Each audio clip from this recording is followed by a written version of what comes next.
You're welcome to Media 24/7, where we bring you news in the mirror. And today is a lovely day, a precious day that we are going to have a conversation with an entrepreneur, a business lady that has been in business for some time and has a perfect, beautiful story, a story made by God in heaven. She really has ways she praises God about how her story is. And today we are talking about business. We are talking about entrepreneurship. We are talking about a story of a young lady that got from scratch to where she is in the entrepreneur industry. You are welcome. Thank you. Please introduce yourself and say hello to the people. Hello viewers, Allen Mulungi is my name, from Mulungi Tours and Travel, your certified travel consultant. You're welcome to the show. Certified travel consultant. Yes. Wow. Yeah, among other things. Like she said, I'm an entrepreneur, but this is my major source of income, alongside so many others that we may not really talk about in this interview, but yes, I have several other businesses. Lero tuwogera bati. Ekyo kye bati kyavaawa by the way. Bwenkugamba nti nakimanyako oba nti nakirootako nti oba nakiraba nga kijja mba nkulimbye. But usually when I'm posting sometimes ngamba this is an occupation that chose me. Yeah, I didn't go out looking for it, but somehow things connected. So I was at the university by that time, that is 2017. Nga tetunatuuka eyo. Allen yani? Allen mchala mulokole first of all, which is the most important. Era nina hashtag yange nti C.E.O omuto omulungi atenga mulokole. Nebino byonna tebinkwatako nnyo. Ekisinga obukulu mu statement eyo kyakuba mulokole. Ekintu ekyensinga okwenyumirizaamu mu bulamu bwange bwonna. Ekintu ekisinza okundetera emikisa, ssente na buli kimu kyentuuseeko mu bulamu. So Allen mukyala mulokole ayagala Mukama muweereza ate mukozi ate tannyonnyola nnyo. Nkozesa ebigambo bitono kuba ebintu byange Mukama byeraga bwerazi Katonda akikola nga seetaaga kwennyonnyolako era olutuuka omanya nti yoyo gwe baali boogerako. Yes, he speaks for me. He anjogerera nti olutuuka olaba bulabi. He has put his glory upon my life. Nti seetaaga kunnyonnyolako nnyo. So Allen mukyala mulokole ate mukozi. Akyali single naye akkiriza Mukama olw'omwami. Essaawa yonna omwami ajja. Nina emyaka 3 proudly. Ojogedde totiddemu sitiddemu kuba ne byenfuna mu myaka gyange byebyo, like ku myaka 3 olina okuba nga wendi woli oba maybe much better but not any less. Yes, so nakyo nkyebaliza Mukama nga toli ku 0 ate nga toli ku 100. Exactly. Yes, nga it's progressively like nga kiraga nti olinawo olaga. Yes. Okuva mu buto wali olootako okubeera ekyo kyoli kati? Background yange nga tosobola kuloota kuba omanyi waliwo kati kangambe edda wabangawo TV. Kati ffe waffe okutandika okulaba ku TV mu nnyumba yaffe yali 20 nali mu senior 2011. Okulaba TV nti bagireseeko ewaka ate kaali kakibuto. Yes, nga kakibuto nga ka black and white. So abaana balabanga TV, kati ng'olaba TV maybe nobaako bye weegomba, you get inspired because we get inspired through visuals. N'olaba oba abaana abalina bye babadde mu bulamu n'obeegomba n'ogamba bwenkula njagala mbeere bwentyo. Naye kati nze environment mwe nakulira nga onoonya kye weegomba. Kyogamba abaana banyumya second chance nga tomumanyi. Kati ffe twabiwuliranga ku ssomero era ng'omwana ajja ku ssomero n'abanyumiza akazannyo konna n'obanga akalabye. N'abanyumiza Salvador biki naye mbu to watch and we didn't have that chance. So I didn't sina kye nalaba nze nti ngenda kula mbere kino. However, bwe nali omuto nakaayananga nnyo. so kati ng'abaana bagamba ojja kuba lawyer kawina nnyo empaka kati nange I took it upon myself but of course resources tezaŋŋanya but I've been to the law school. I was there for 4 years naye nga buli mwaka mbeera mu first year kuba saakolanga bibuuzo ogenda mu second year nakolanga ebya first semester first year kati nga bwe ntuuka mu second semester first year nga sikola bibuuzo tewabanga fees so kati nga abaana ba year 1 abapya nga nziramu nabo n'ab'omwaka omulala n'ab'omwaka omulala nga nziramu nabo kati abaana be natandika nabo mu 2016 ne batuuka ekiseera nga bagenda na graduatinga nga nze nkyali mu first year. Ng'olwo ki ky'olowooza? In a way I felt like I needed to pursue this to prove to the world that kyemwandabamu kyekyo. Not knowing nti ate nze nali nedireyingisa omukisa gwange because for all reasons on earth that was not my path. No wonder I'm progressing wherever I am because I chose to let go of what I thought people wanted of me. Banayogera batya nti teyasoma biki ebyo byonna ne mbiteeka ebbali. Naye wakuba emyaka ena nga woddamu nga bwe nziramu n'abaana ba year 1 abaavanga mu high school nga bonna bansanga mu year 1 ate they used to call me mama because I was at UCU so I indeed became mama. All my high school I never repeated class. But this time around, because actually me, I was a very so I topped classes in most of my school of my classes. But here, it tortured me psychologically that it took me over 5 years for me to eventually heal from that pain because it was a constant pain of failure and most of my friends would be like Negbata mu year 1 chichi. Yes, so it was a mockery, it was a shame. Otukanga ne bawasoma nabo graduate bali mu 4th year they are almost to get into their graduation nga sina chiddako kati awe nechaira then I of course with God sisobola kugamba nti nechawa nengenda but God predestined my journey. Era natuuka ekiseera nenzukuka ku makya I had a smartphone by that time naye nga katono buli obwasookawo so I went on Google and I searched for NGOs. I felt like let me just go and volunteer maybe somewhere because I kind of had stories of people who go to places volunteer and then somehow somewhere they get lucky. So I thought I should be one of those people because first of all I believed in myself that I would deliver any kind of work in all aspects. So I would like let me just go and try my luck. Name a list of NGOs and their addresses. So I went on dropping my letters one at a time. Nasokera nsambya gye zisinga obungi. So I went on dropping and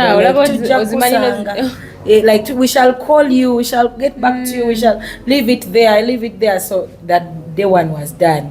I went for day 2. You made me remember a meme. There is a meme I saw this week that says tujja kuddira just tell us the truth, it's tiring. So ngabera that's of course that's what they would tell us. We shall call you back, we shall get back to you, but definitely none got back to me in any way.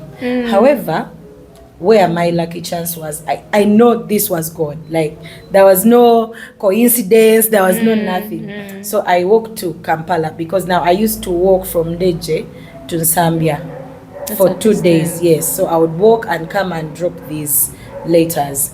But this particular day I walked from Deje to Kampala. So when I go to Kampala, I first went around and then I went to Kampala Road.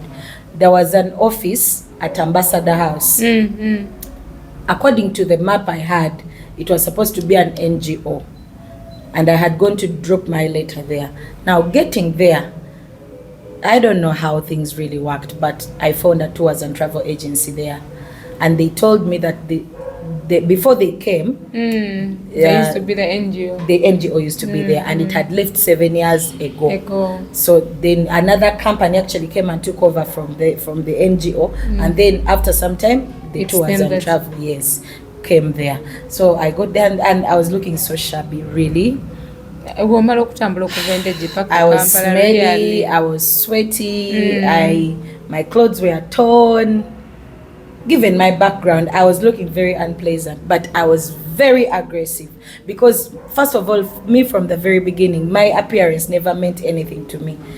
I so much believed in the who I am because of the scriptures, because of the Bible, because of going to church. Like teachers in church always taught us about who we are, in how Christ, we're supposed to be. Like the true definition of who we are is not about the dress code and any of these things. No.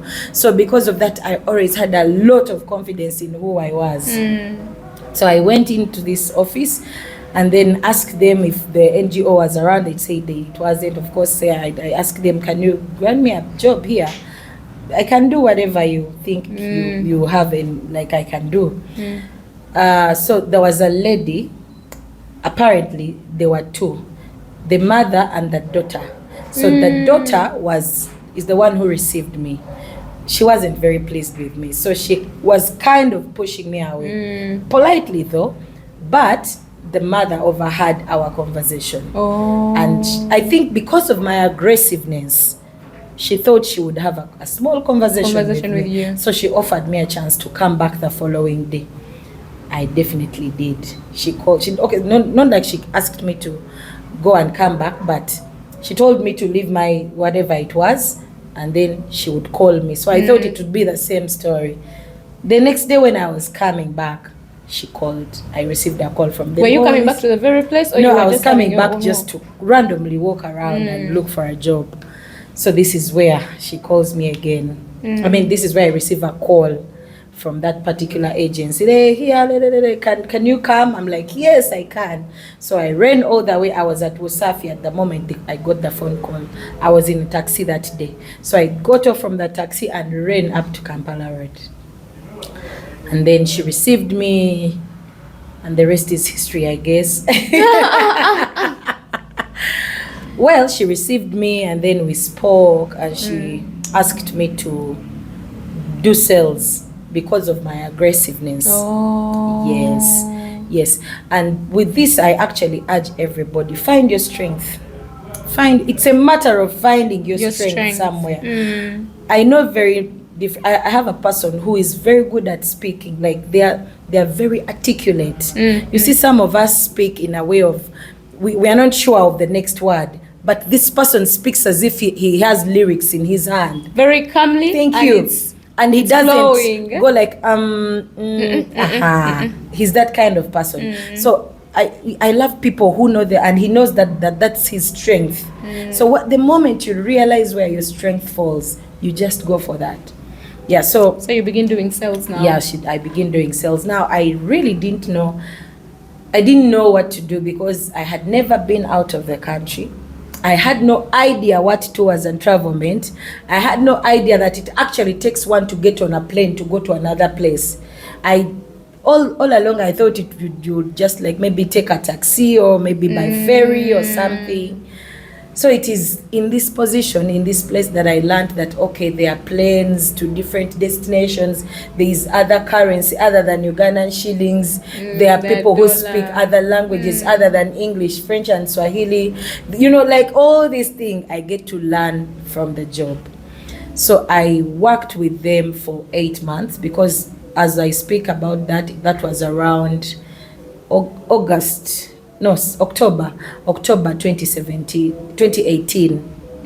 October 2018, yes. So I worked with them from October 2018, and in April 2019. Yes. At first they were offering me just 10K per day. No, it was 5.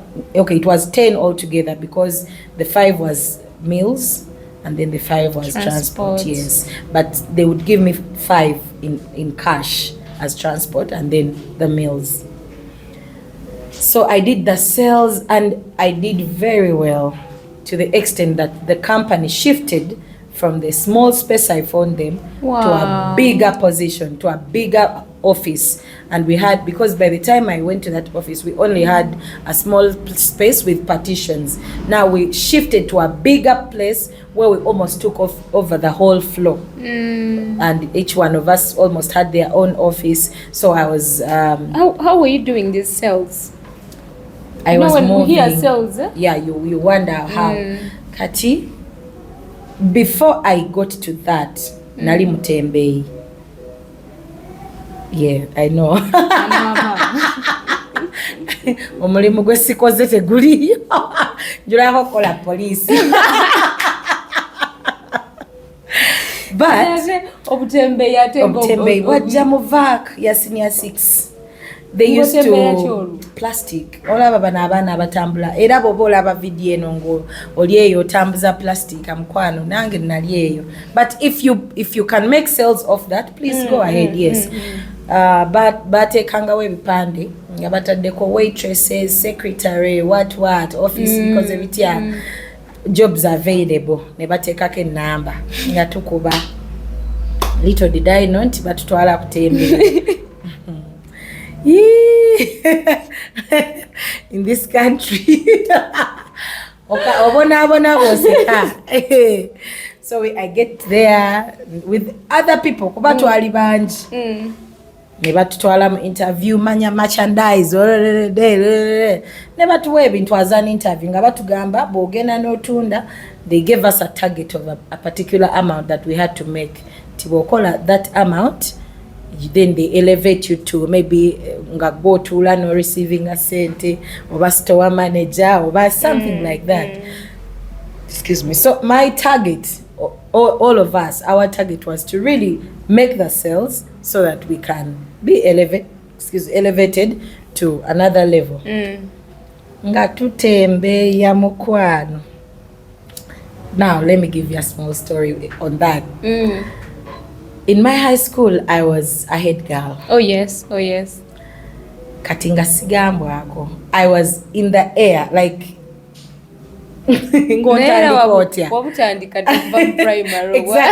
So I was taking myself in a very highly exalted place. Like I don't even know the right word to use. Nali sigambo ako. In simple terms. Cream. Yeah, Kampala cream. Yeah.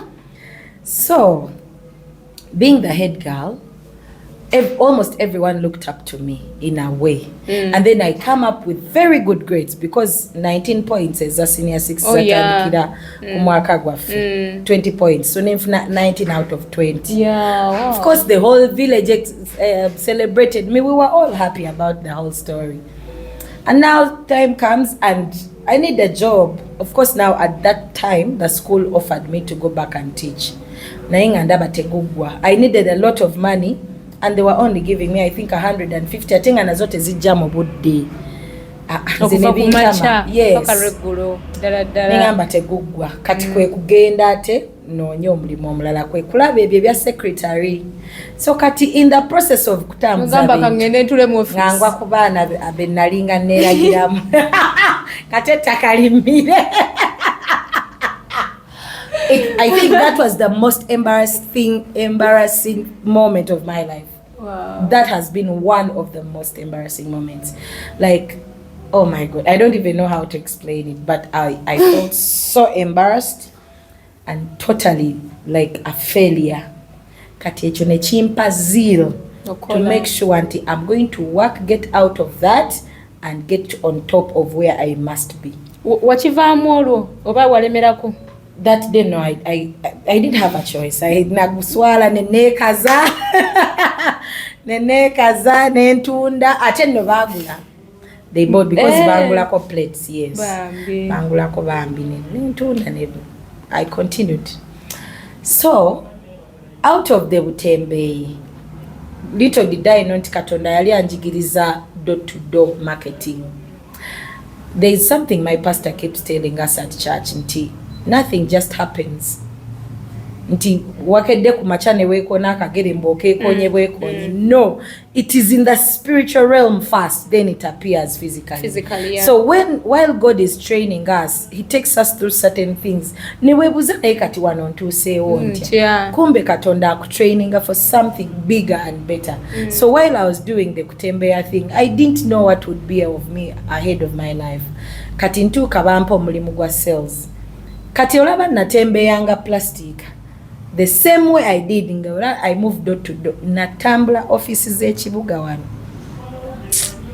Nga newe nsanga staff only nze nga nkonkona. ng'osangawo beware of dogs nga nkonkona. I made sure I brought a cell to the office every week. Your confidence was so high to that extent. Because first of all, I was so desperate. I was tired of my situation. I had to be that girl by all means. I think I would, because I've seen my friends who are strikingly beautiful. I was having a conversation with someone.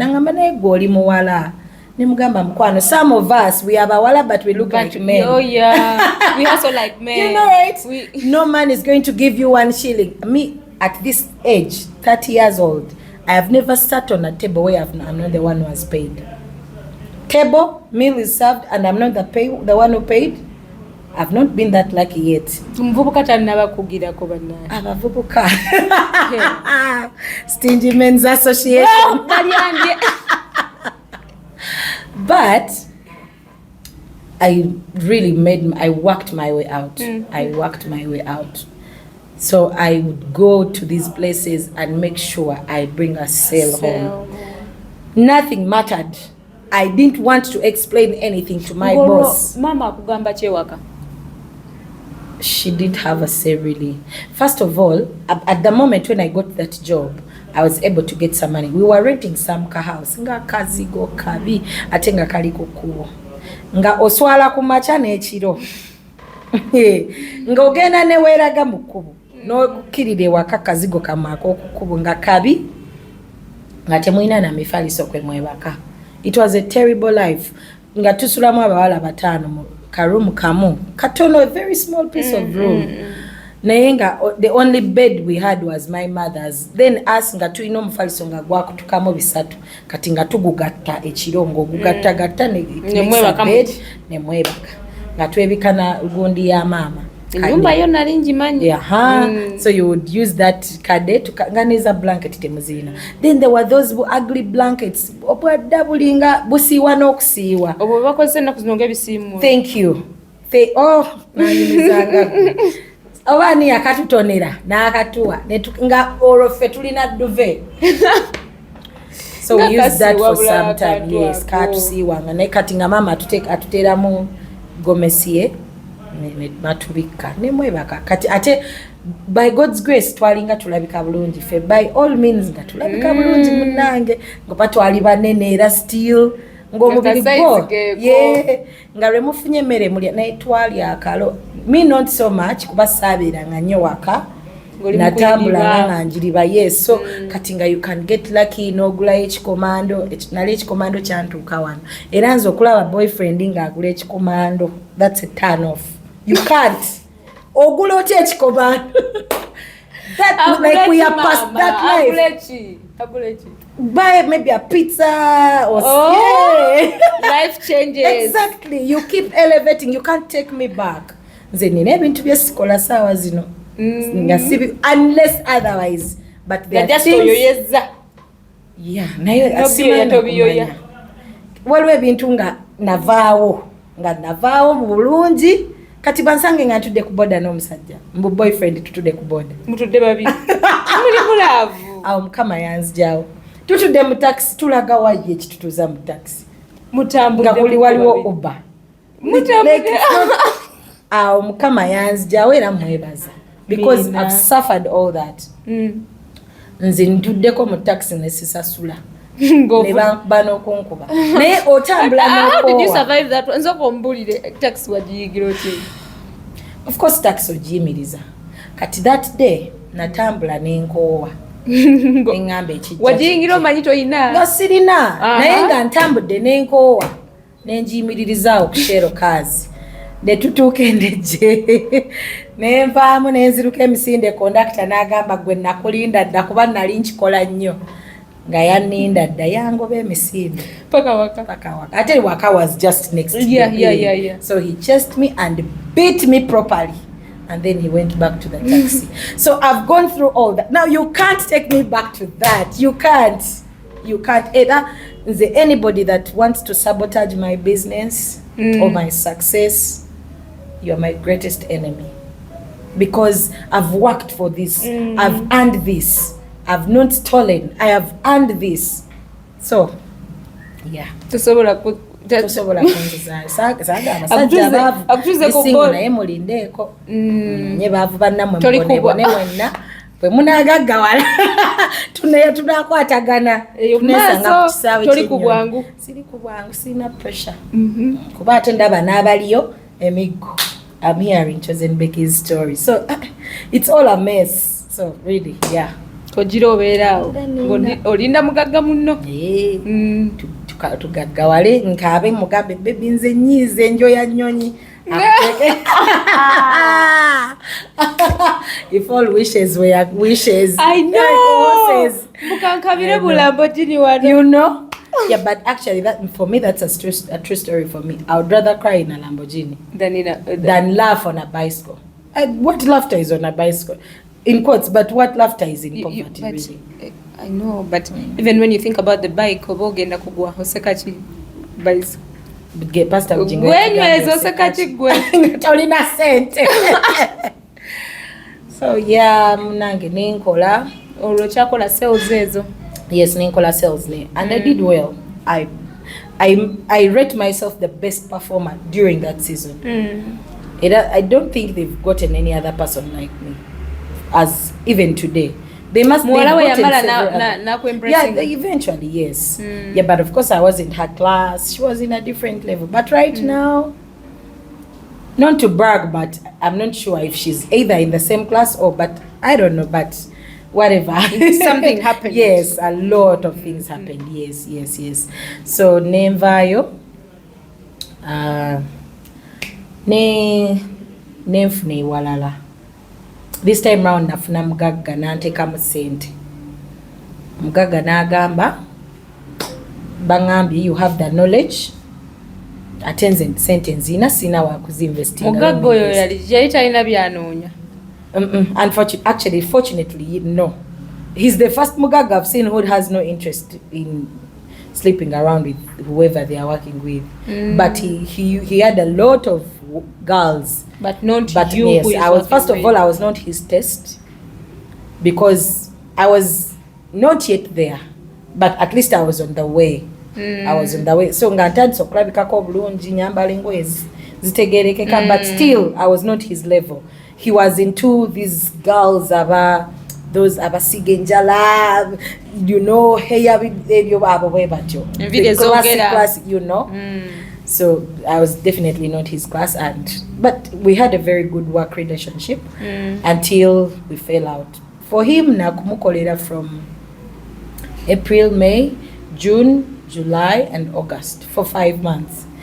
And actually, ye yasooka okunsasulira ennyonyi gye nali nye yasooka to empower me, still the same business, tours and travel. So in a way to empower me and make me feel more confident about what I'm selling, I brought clients on board. Actually, I got those clients from URA.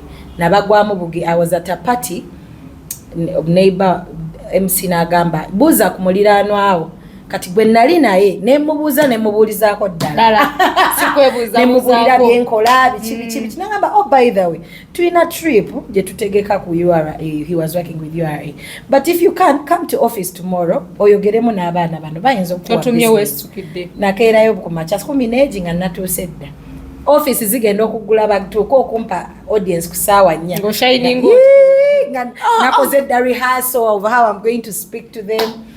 God being good, they gave me the deal. 16 of them, they came on board, which was a good deal. It was our first deal for that company, wow. So on 23rd May 2019, I got on my first flight in my life. Wow. Which country? The most memorable time of my life. Dubai. I went to Dubai. Naenda nakozesa Ethiopia Airways. But waliko nkole mirundi muka. Oh my God. It was, I don't know, but I think even today, it feels as if it happened yesterday. I've been on several planes right now, but that first plane, the memory of it comes back to me as if I've just really gone on it. Yes, so. Is it why otero gamba abantu tebafanga tebalinye ku nnyonyi? The experience there is like I don't know how to explain it. I don't like like how? You must get on a plane by all means. Find a way. if you want to sell your kidney, do, but get on the plane. Oh my God, no, that's too much now. Because what is a kidney after all? You're going to die. Yeah, but at least die. And you have to see someone out. So I get on the plane, I go to Dubai for my first time. I see all these tall buildings. I see people. Now, for the first time, I be in a place where people don't speak Luganda and people are speaking broken English, and there are so many whites around me, and it's a whole beautiful And you're wondering, thing. why don't you speak Luganda? And I know. broken English. And it's different money, not $1 this time. Byantawanya nga simaina bwe baziyita, byantawanya nnyo, my very first. But it was my first time on the trip, but I had gone with a group of people, so I also had to act like I have been there several. Oh my God, I have never been nice. It has never been nice for me altogether. Because they were asking you were the me agent at that time. Yes, I was the agent. So they were asking me 1,000 questions. I didn't even have answers. However, I had made a bit of research. So I'll share a few glimpses here and there. Gambi kata tukole party. But we were very happy. It was the first happiest day of our life at home. Until the other time when I took my whole family to Dubai. Yeah, I remember seeing Mom. Yes. Oh my God. I think that's my greatest achievement in my entire life and my career. It's my greatest achievement. I saw your mom and I got goosebumps. Did you? Like, oh yeah, this lady has gone. Like, she has a neighbor friend. She cried like my mother had passed. Like, she couldn't believe. From all that she saw us go through, just that know was I too saw much. it and I remembered that house and I'm like, let this lady go. I know. Let this lady go. So I worked for this guy, but then because of money, we got disappointments and then disagreements, and then netwaukana, because I wanted a bigger portion than what he was giving me, because I was the one doing the work. Atenga ye tali willing kumpa portion eyo jenjagala. Konze kati ndabika siri employee material. I must flee. I must go. This is my season. This is my time. Ngatonna genda. Orochali eri ebweru. Oyina okubalaga nti omanyi nnyo. Yes, atenga nange gwe gusoso gendayo. What balancing oti ekyo? I would read. I would go on YouTube. So katinga bwe manya nti ncha tugenda mu desert. I go on YouTube and I Google what happens there, because that's what they would be asking you along the way. Kati eno gye tugenda waberayo biki? Bakolerayo biki? How far is it? And all that. So I would go on Google and get all this information. Tosobola, because how really? However, they really got a few disappointments, because hotel agent oyo gye yatusuubiza, that guy gwe nali nkolera si gye yabawa. Two, yali abasuubiza nti buli omu agenda sula mu ruumu yiye. N'atuuka n'abasuza mu ruumu y'emu. Abantu babiri. Thirdly, to make matters worse, yabasuubiza tibagenda kutambulirako Emirates. N'atuuka because of his poor financial management. Ethiopia. It was a total. People complain about Ethiopian Airlines. No, actually, Ethiopia Airlines, it's just an old airline. They've to be very old fashioned and that. But everything else, yes,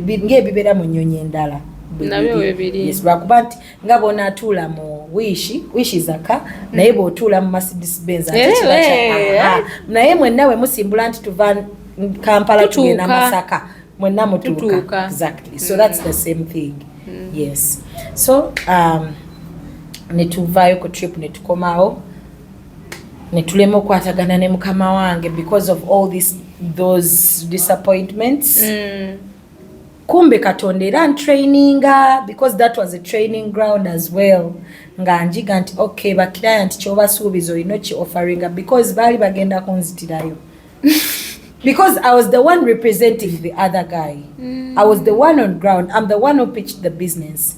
So there was no way I would explain it to them. Nti ate munaye mukama wange yakoze bino. No, there was no way. So it was me that had to face all the trouble. Ngamba sorry. Yes, netonda okuva lwe twatuuka paka lwe twakomawo. But God being a good God, bwe natandika kampani yange empya, their team leader gave me another deal and I made sure I compensate for what had happened. So this time round, he actually gave me 32 people as Mulungi Tours now. And as Mulungi Tours. Yes, and I gave them a very... Actually, from those people, I don't do a lot of advertisement in URA. I got your number from someone, I'm calling from URA. Oh, so-and-so gave me your number. URA. Balina one. Yes, I do a lot of their, because they do public and private. So most of their private, abali individual, abatambula, most of them are my clients. Era bangulako tiketi, they refer me, they recommend me, and I'm grateful. Katuwumulemu katono nnyo tovaako tukomaawo. Ffe ababumu cultural performers tukuleetedde solar motion detector lights okuva mu America, okuva ku watts 10 paka ku watts 3500 mu sayizi ez'enjawulo. Ogeetaaga mu kikomera, mu luggya oba mu nkuubo. Tusangibwa Bweyogerere Kirinnya Bukasa Road. Okumanya ebisingawo tukubire ku noti 7 noti 5 62 2 26 oba noti 771 85 noti 58. Ffe babumu cultural performers.